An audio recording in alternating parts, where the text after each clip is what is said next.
Welcome to Home Dad Chat, brought to you by the National At-Home Dad Network. My name is Brock, My name is Danny. and we are here to talk about life as stay-at-home dads. So sit back, relax, and enjoy the show.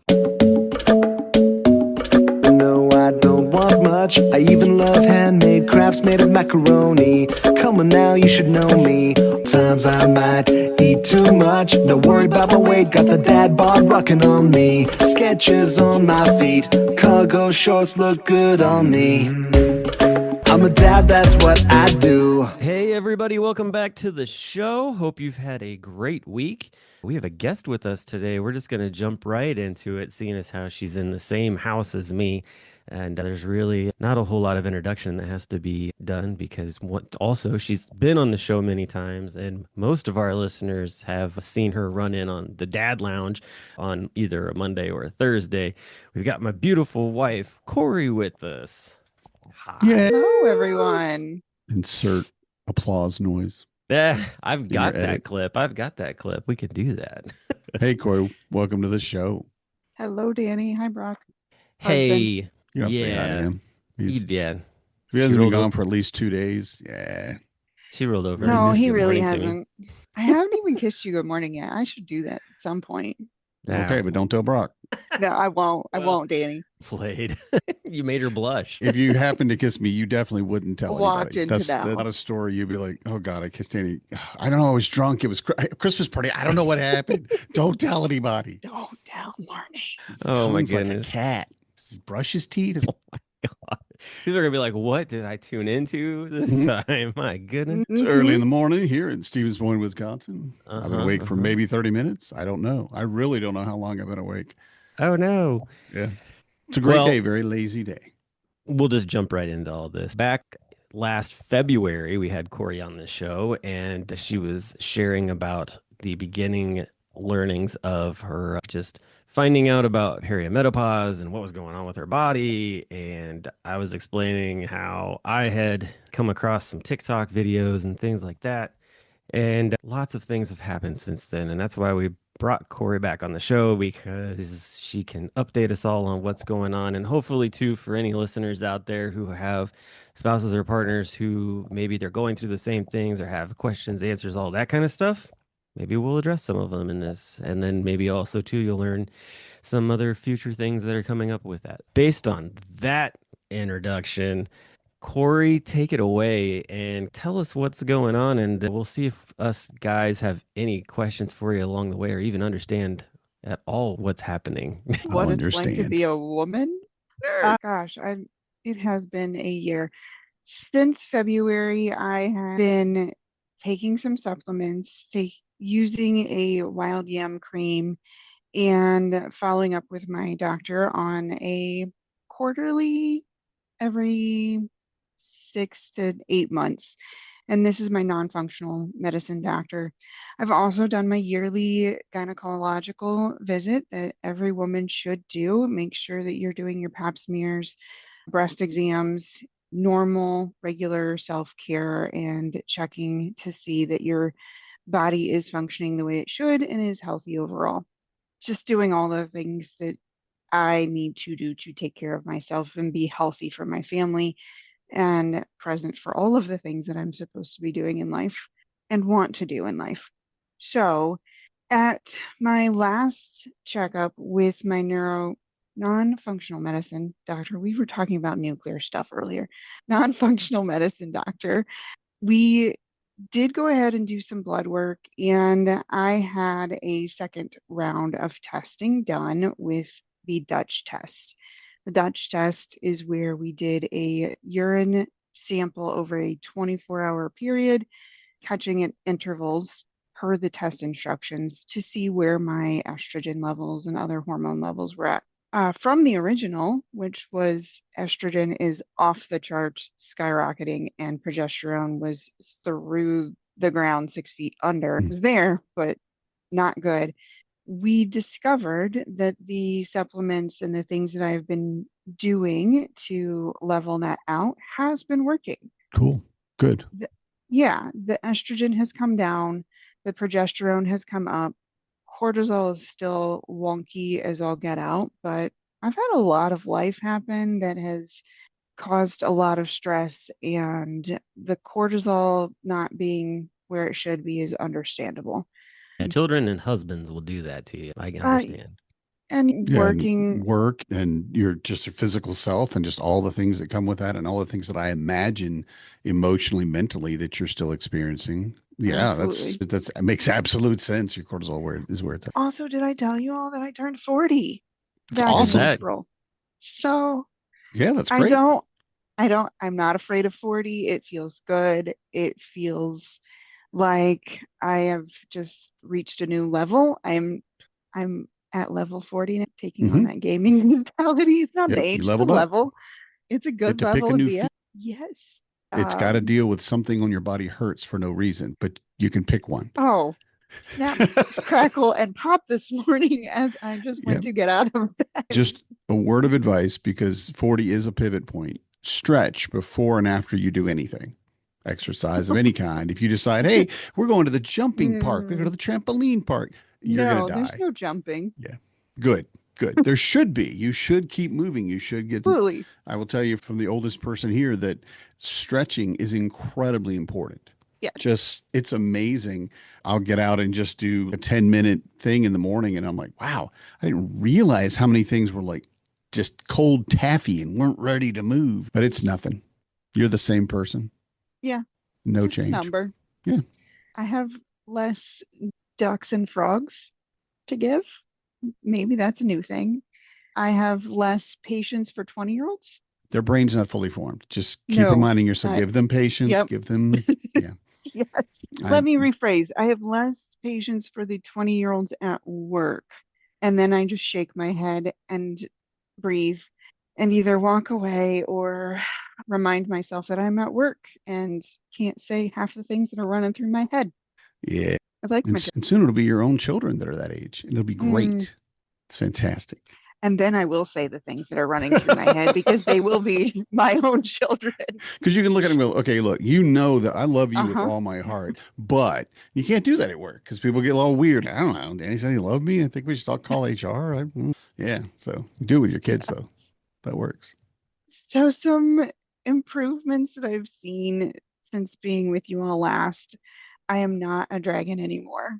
I am I have moments, but I don't fly off the handle and have that very quick millisecond of emotions and swinging through rage to guilt to shame and instantly crying and wanting to run away when I'm angry or I'm not irrational anymore. The hormones have come back into order. The other thing that I am realizing is that I am much more calm and collected, and it is easier to get through my day. I have not more energy, but balanced energy and can spread it out to give it at work. And I feel like I do better at home. Brock, you can check me on that and call me out. That's And not going to happen. he should keep me truthful. Nope. That's not, he's told me many times. It's not even that what are you talking about? He didn't know. You're awesome. You are covering for him so well, Danny. What? Um, I think we all get a little irritated at you're just favorite person in the entire universe. And yet, yeah, yeah. yeah, But it's fine. But it's good though that you're having this progression, even if it wasn't something that other people could really see, because a lot of this stuff is internal. Like you said, you get mad at the young people at work, but you don't show them. You don't no, let it out, or hopefully you don't let it out. no, So you're doing that, even if it's less and less that you're feeling it and no one else is seeing it. That's yeah, still a huge step in the right direction. And with your yeah, hormones leveling out to where they should be, that sounds like that's all working together to make everything easier, at yeah. least more, maybe not easier, but less That's problematic. exhausting Exhausting. Yeah. because when you are riding the roller coaster of emotions, you have to work harder to keep everything socially appropriate and maintain that high level of achievement that I'm so used to presenting at work and keeping that Hmm. mask on. Therefore, when I come home, I am able to interact with my kids and my husband and the dog give them more of my time and energy and the heart that I truly do have for them, but I haven't wasted it on keeping everything presentable. And I don't have to then come home and break instantly. I'm not a glass vase that is just a touch away from falling over and shattering. Rather, I'm much more sturdy. And I think we all understand, especially if you're talking to at-home parents like we are, the I need to keep this level of sanity throughout my Hmm. day. I just got to keep it right here. I cannot go up here because I'm just going to lose.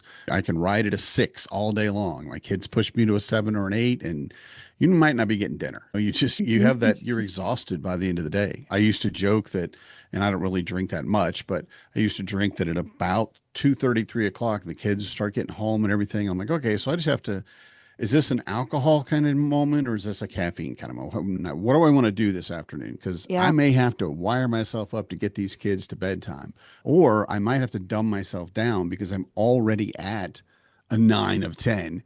And there's no chance, even on the best days, my kids aren't going to come home from school and somehow add to that pile. absolutely. So keeping yourself in check and good all day long, and then coming to the place where someone that works remotely or even outside the home, coming home, and that's your place to relax. That's your place to de-stress. That's your place to not make a million decisions like you've been Hmm. doing probably all day long.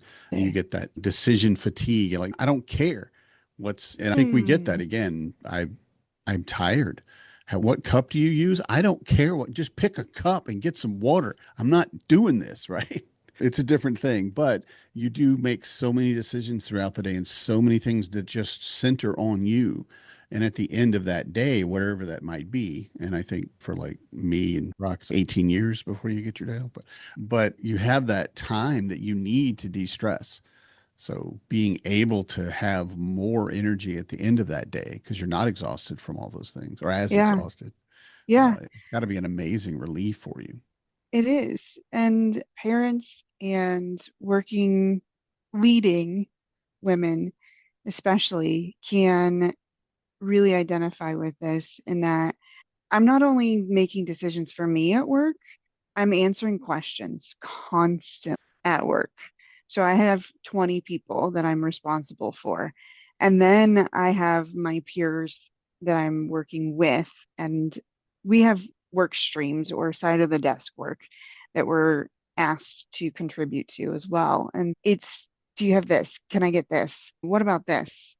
And that question fatigue is beyond real. And I've said this to Brock so many times. I'm like, can you just please? I don't want any more control. I just tell me what to do and I will do it. I don't have any more answers. I don't know what you want. Ask me a yes or no question and I will tell you. But if you want me to think through something, I got nothing. Yeah. Is that right, babe?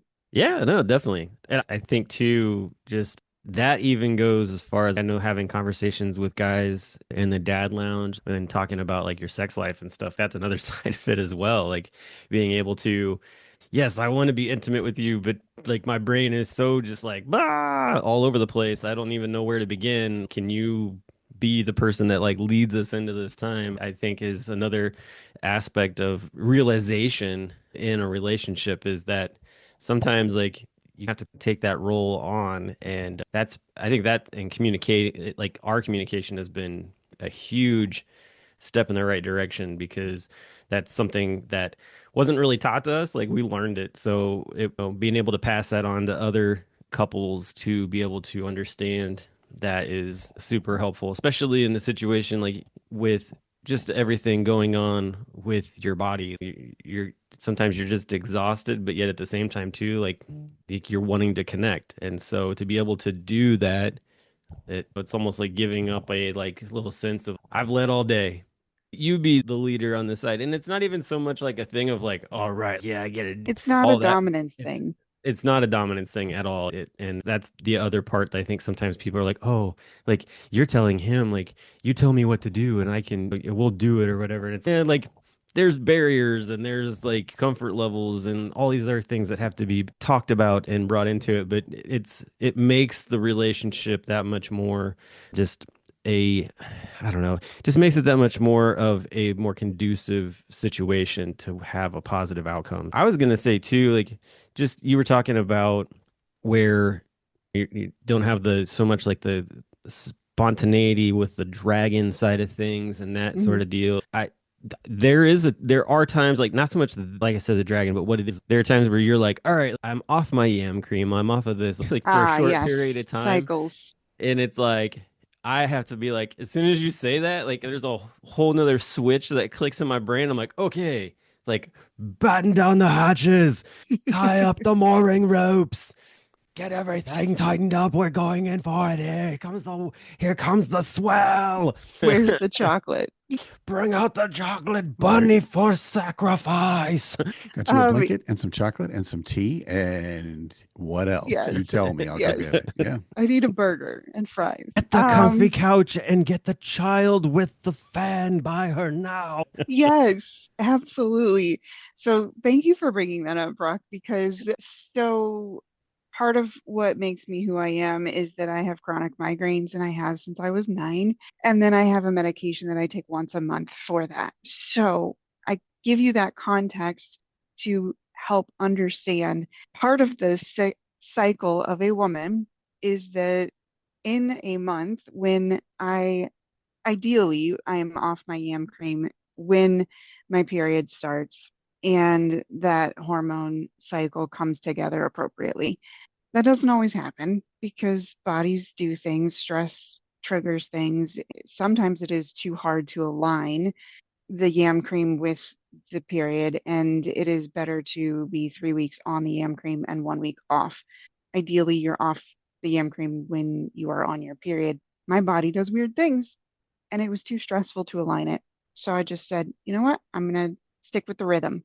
And eventually it did align. Super frustrating part and really hard part for me in particular is when the third piece comes into play and I am due for my migraine shot. So a when that happens, the my body needs the medication to balance the brain chemistry, and my period also triggers a migraine for me. So I'm not only physically feeling awful because I'm on my period, I'm physically feeling awful because I have a migraine. I am Hmm. really low energy because I feel like trash from both of those events. I can't emotionally regulate as well as I normally do during the rest of the month. And it's usually on a week when I'm supposed to be physically in the office as opposed to at home. Perfect storm. And I communicate this to Brock so that he is aware and he knows, hey, Corey's not going to be as patient. She's not going to be as tolerable. She's not going to be as high energy this week. And she's got to still maintain all of her performance items at work. Yes, So when the kids come home, I'm like, here's the duct tape. If you're gonna say something stupid, put this on first. No, I'm just kidding. no, but that context is so helpful. Get the support that I need and hopefully mitigate any drop down, drag out fights. We don't actually do those, like physical fights, but like the verbal fight Hmm. and miscommunications. And hey, this is why I'm a little bit touchier right now, and my fusing is incredibly short this week. Does it make my reactions and my emotional responses justified? Absolutely not. I don't get a pass for that.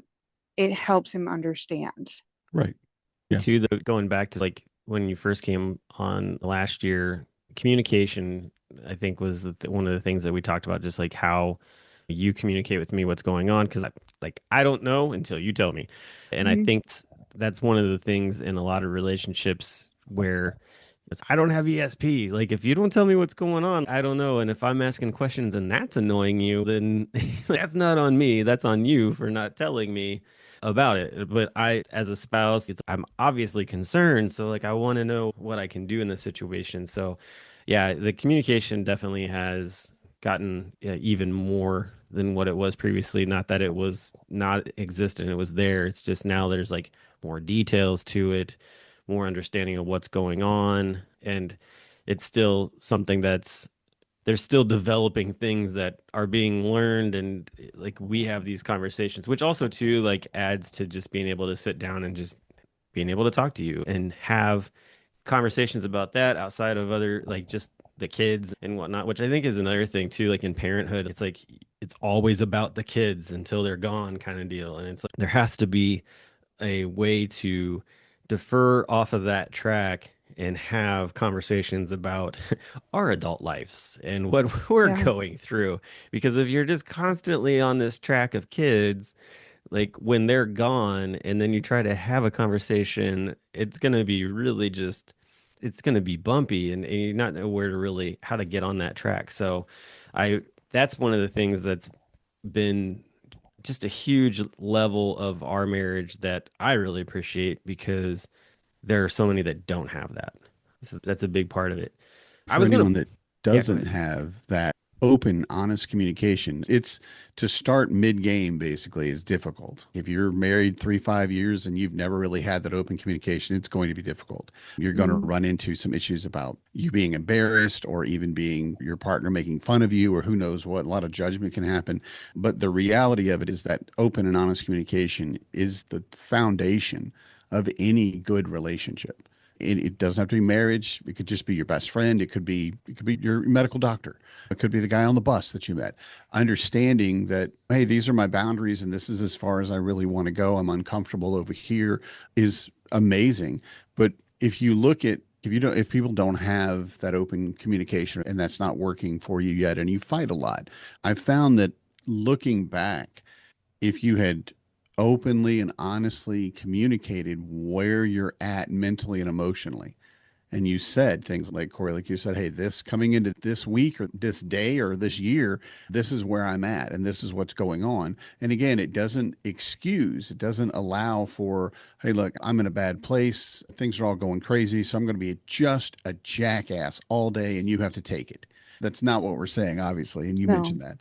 But that understanding that all of those fights that you had could have been nothing, could have been Yeah. simply you looking at your partner and going, "Oh yeah, that's right. I have a toothache. My tooth is aching, and it's making me grumpy, and I've got to wait to go to the dentist for 3 days because I don't have an appointment, and all that frustration, whatever that reason might be, and more importantly, things that are now a part of your life, like perimenopause, is now a part of who you are.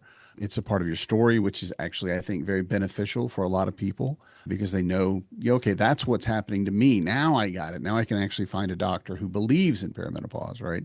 And move Hmm. on from there. That's a whole nother thing that you're touching on there, Yes, it because is. that's where Yeah. Corey and I are in this whole situation, because especially her with the fact that she's trying to find a doctor that's in our network that actually has any sort of understanding and doesn't want to immediately be like, oh no, you don't have any of that stuff. And it's, you're an idiot, doctor. What the heck? Like, how do you not see this? One, go on TikTok. There's so many people talking about it, and you're saying, no, that's not possible, which then like she and dealing or listening to her frustrations with it. And I just want to basically drive to every hospital and just start putting doctors in headlocks and being like, "You bunch of I love morons." you.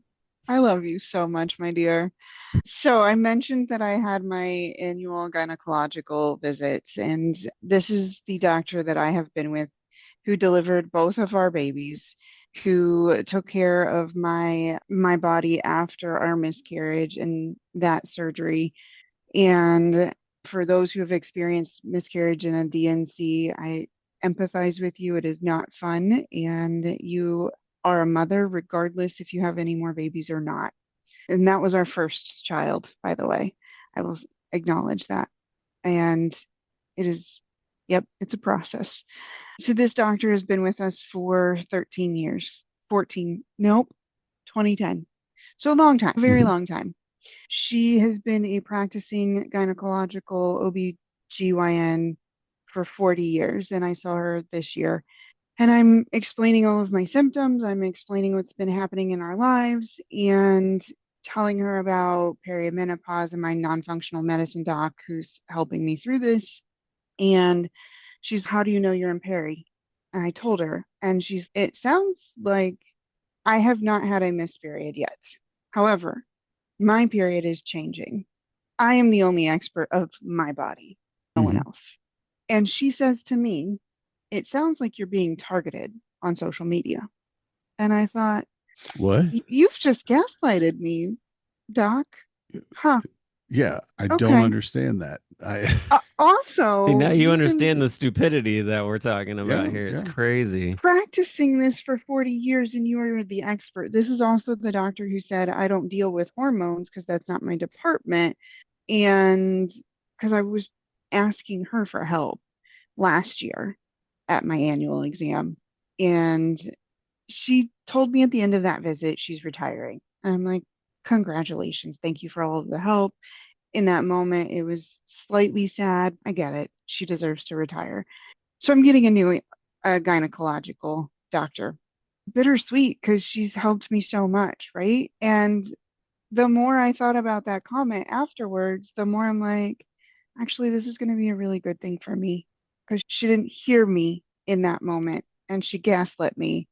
And this is the second year she's gaslit me on this topic. The other thing about women's bodies that these doctors are not considering and thinking about is that it took years for my body to prepare to be able to produce a human being. Why would it not take years for my body to shut the factory down?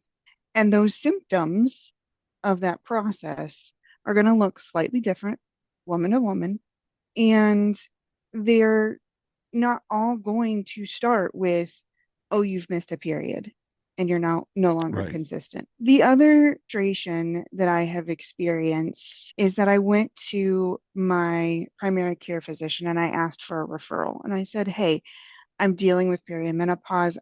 As much as I love my non-functional medicine doctor, I'd actually like a doctor that's covered by my insurance so that I can channel some of my HSA funds into some of the other crazy expensive things that we've been dealing with medically with our son and make different medical choices than I have been. And he said, okay, here's some here's an endocrinologist recommendation because they deal with hormones, right? Like that makes Yeah. sense to me. Cool. Thanks, Doc. Appreciate it. So I contact them. Number one, I've seen an endocrinologist in the past. They did blood work. They said your blood work is normal.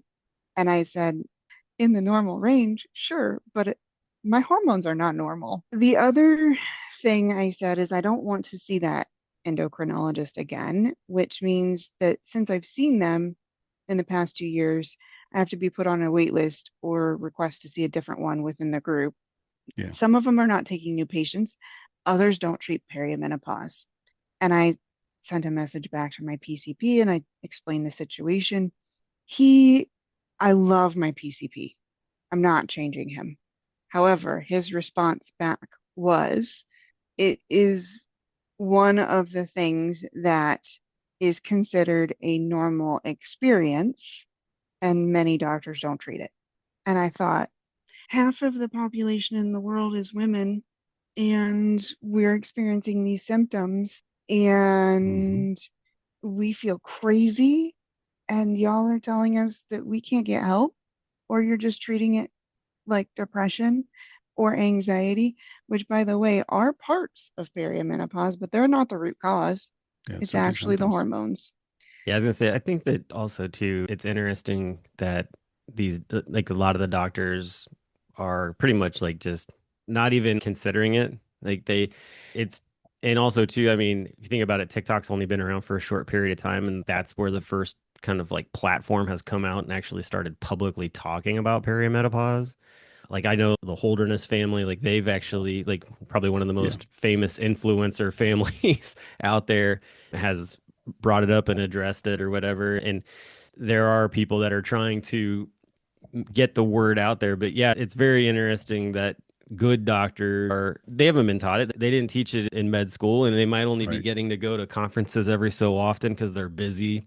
But still, it's not really something that's getting out there into the medical community. And then for patients to come in and talk about it, they treat it almost as if, like they said, oh, you're being targeted by social media, which that right there floored me. Like, like Right. when she told me that statement, I was like, what? What? Yeah. Where are you coming from, Doc? What are you talking about? Seriously. Yeah, it's almost Just like like you talk to a snake oil salesperson. You don't need to believe it's no, that's not what this is at all. yeah. Like just to completely throw that out. It's like, how have you not, the other part of it too is I'm like, how have you not heard about this? And how do you just blatantly state, oh, like that's not something. Like that's not, don't Remember, we don't condone that. she's been a doctor for 40 years. I Right. am 40. She started practicing medicine in 1985. So for her generation to understand this and really communicate, and it's a different experience. True. Yeah. It's And very vastly different than today's generation, and she experienced something far different. And I'm not mad at her at all. I love the response? Absolutely not. But I'm not mad. I understand her context, and it sucked. I wish her well. Yeah. and you reach a point where you grow beyond anybody, your teachers and all that type of thing. People that will bring you and give you everything they need up until a point where you need more, and then you go find somebody else. That's Yeah, just the way it is. And I think reality of how little concern we put into women's health care overall, yeah, relatively speaking. And there are women doctors who grew up thinking, no, that's just, you just need to deal with this. This is a thing you're going to deal with it. It doesn't matter. You don't get painkillers for your menstrual cramps. You just need to suffer through it like the rest of us did. And while they yeah, may not say that out loud, that entire patriarchal mindset of all the doctors that they ever worked with. And it's an ongoing thing. And again, like many things we run into, especially when we talk about mental health, it's that new generation understanding a little more, a new generation, a little more and a little more and a little more, to where you eventually get doctors who, no matter how well meaning and how wonderful they are, just need to retire. I mean, yeah, Yeah. it's great. You're amazing. I love you, but you can't deal with what reality is right now. And I think mhm, that's just generational. You lose your neuroplasticity. It starts in your 50s. So keep reading books, Yeah. but absolutely. you lose that ability to really accept new ideas easily. And we call it set in their ways. Yeah, and they are. And then I get out of it. But the reality too is that we have young doctors who are still taught. Oh, no, perimenopause isn't a thing. Yeah, It obviously is what what That's because they're being taught by old doctors as well, because that's how the whole teaching health world works. I kid you not. I had a doctor when I was probably 8 or 9 said a dentist said I had very strong teeth. And I'm like, yeah, my mom said it's something about the fluoride. And he said, no, I have no belief that some chemical that they put that your mom drank when she was pregnant with you gave you strong teeth. That's ridiculous. And I didn't know any better. Like I said, I was 8. I'm like, I'm sorry, sir. Just fix my teeth and don't hurt me. Which, by the way, they always hurt you. They always hurt you when you were always. back in those days. Now they have painless. But anyway, but the reality of dealing with doctors who are taught that these things don't exist, and finding those who have the ability to learn and to listen and to look at someone and say, this person's coming to me and they need help. They're suffering, and not coloring it with that corporate pharmaceuticals, big pharma idea of they just want more pills. They just want more pills. They're addicts probably. That's the That's problem. They don't that's really the hurt. furthest thing that Yeah. I want. That's the thing Right. that I want. Could I take less pills? Actually, That'd be great. yeah, can I get a homeopathic remedy actually? Because that's my body wasn't created for all of the chemical substances that our country pushes at people.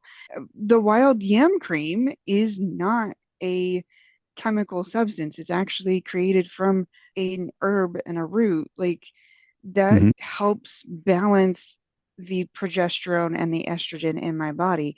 And I don't get it from a pharmacy Yeah. at all. And I heard about it from a woman in Australia who is a very homeopathic healer. And I was hearing about that before I ever started using it and purchased it here in the States. I'm not one to jump on the bandwagon and do something just because I'm hearing about it. I very diligently wait and research and look into things and listen and ask questions. You were talking about plasticity, Danny, and ask questions. The older we get, the more questions we should be asking and listening to the answers and saying, that doesn't necessarily make sense to me. What else? The research that I heard in a training for work from a Northern Kentucky University professor says that kids ask so many questions through elementary school, and as they get older, by high school, they're asking one question a day. And that to me is sad. But really, we should be asking so many more questions every single day, whether that's why are we using this particular laundry soap? Is there a better one? Why is it that we bag the clippings instead of mulching them? Would it be better to Mhm. mulch them as we're mowing the lawn? I don't know. Ask a million more questions and see what else is out there. Why does this bug do that thing? I don't know. Let's find out. The more we ask questions, the better off it's going to be for our brains, and the longer we're going to retain our mental elasticity and the healthier we're going to be mentally. Mhm. Physically, we may not be as healthy, but that's how we're going to live long enough to challenge our grandkids and maybe great grandkids in a mental battle. But going back to this perimenopause topic, I'm getting a new gynecological doctor in the same practice, but I don't know. I've met with this doctor before when we were in the baby business, now retired from that one. I don't Sure. remember her beliefs. I don't remember where she's at in things. I won't see her for another year. And you know what? That's okay. And if she doesn't talk to me about perimenopause or is not in the same realm, I'm not going to waste time with her. I'll schedule with a different doctor and this cycle will continue. Pun intended. The yes, the encouragement that I have for the dads, don't give up when your partner, your wife, your spouse is in this process, when she's feeling horrible. Encourage her with the things that she enjoys. Encourage her with a hug. Encourage her with just some time alone. Whatever she needs, ask her what she needs. Ask her how she's feeling in this process. Notice her emotions, and there's some grief that ties along to this as well. And it's grief of the younger self. It's grief of knowing what's coming and that I will one day not be able to produce humans. Not that I want to. Yeah, but it's a part of your identity up to this point. It's part of who you are, and you're being unable to do that. Yeah, I can understand why it would cause you grief. You're losing something that's very vital to everyone really, and very vital yeah, to you and your family and a bit of your identity in a way. It's not who you are completely. It's not the only thing you are, but it no, is a big part of it. yeah. And have conversations, not necessarily when she's at the low, but on the really good days, just gently bring it up and say, hey, how can I support you in this? What can I do when you're having a bad day? Can you tell me? Or when you're going to cycle, can you warn me so I can be prepared and I can gather those things that you need? And just for all of the dads out there who are probably planners, you guys will be prepared. That's why we wear cargo shorts. I understand. There are apps for that. There are. If you can't figure it out in your brain or keep it in the calendar, there are apps that literally that's what they do. Don't put anybody's name in it because that data could be used for something difficult later. But yeah, that this is when it started, this is when it goes. And while every woman is different, the majority of women are going to have some regularity to it. So just be prepared. I don't have, I'm not blowing my own horn on this, but I realized with my first wife that you need to get things ready. You need to be prepared for this. And she was great, but I always knew that she would have a more difficult time. And the fact that from what I've heard that menstrual cramps are as painful or more painful than kidney stones. Which would you rather have? And I'm like, what? And I've never had a kidney stone, and please don't ever give me a kidney stone. I don't need it. I don't need that for the empathy of other people. I get it. That hurts. But the realization that you do that every month. Yeah. Okay. Yeah. I'm going to have whatever that might be. Again, for each person is different, but a warm blanket, a water bottle, a hot water bottle, it is chocolate, tea, whatever it is, just understand this is going to be a difficult So hard. 2, 3 days. Who knows? Definitely. Week. Yeah. You just get ready. And once you figure out that schedule, seriously, write it down, get the app, be prepared. Your daughters are going to do this too. Yep. And It's coming. they might need you more than your wife, spouse. So one tool that my beloved husband purchased for me, and I will leave this as my last tip, is unexpectedly, I did not ask for this, is that it's a rechargeable heating pad that kind of looks like a fanny pack or a hip pack. And it has a heat setting, but it also has a vibration setting. And when my cramps are horrible, that is one of the best things ever. So thank you so much for letting me share my update. And I feel better. I really do. It is going better. There's still so many struggles and frustrations, but for any ladies who might be listening, be persistent. Keep looking for the doctor who will listen and advocate and help you along the journey. For the gentleman, ask her what she needs. Yeah, definitely. We really appreciate you coming on. I do want to also put out there, because I know that we didn't really talk about this, but Keith Nagel, for those who don't know, president of the National At Home Dad Network, came up to me last year in St. Louis at Home Dad Con and had brought up the idea of having you come in and talk. We've been talking with him on different things, and I know that the planning committee has been working diligently to find a doctor locally that would come in and be a part of Home Dad Con this year, which I believe that they're in the process of that. I don't know exactly where that is, but if everything, we've been asked to come down, especially Corie especially has been asked to come down and present about this. And I think too, like, it'll be Which good for I'm super excited and want to do and love the idea. yeah. And but with medical stuff going on right now, especially my mom, who was going to be the person who would be watching the kids while we were out. We're in a moment where we're like trying to pivot on some things. We're definitely working on making it happen. That's why also too, nothing's been publicly put out there as like an announcement that we're going to be like, that Corey's going to be there to talk about it, that kind of thing. So that's on the horizon. The hope is that everything will work out and Corie gets to come down and present and share with the guys and just have that time, and also to get to meet this doctor that they're talking with, which I'm super appreciative of the fact that there's a doctor that wants to come in and talk about this, because as we've spoken about, like, sometimes that's not the most easy thing to find. So Yeah, not at all. The planning committee is going through what some of these women go through, what I'm going through. So I appreciate their struggle and willingness to fight through it. Yeah.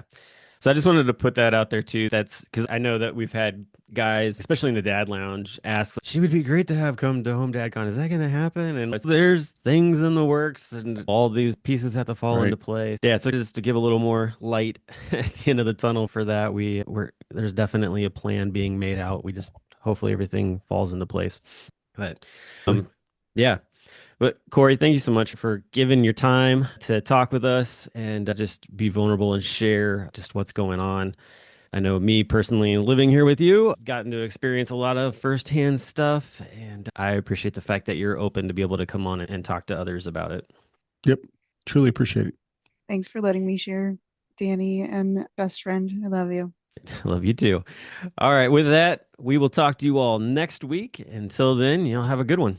Good night, everybody. I'm a dad, that's what I do.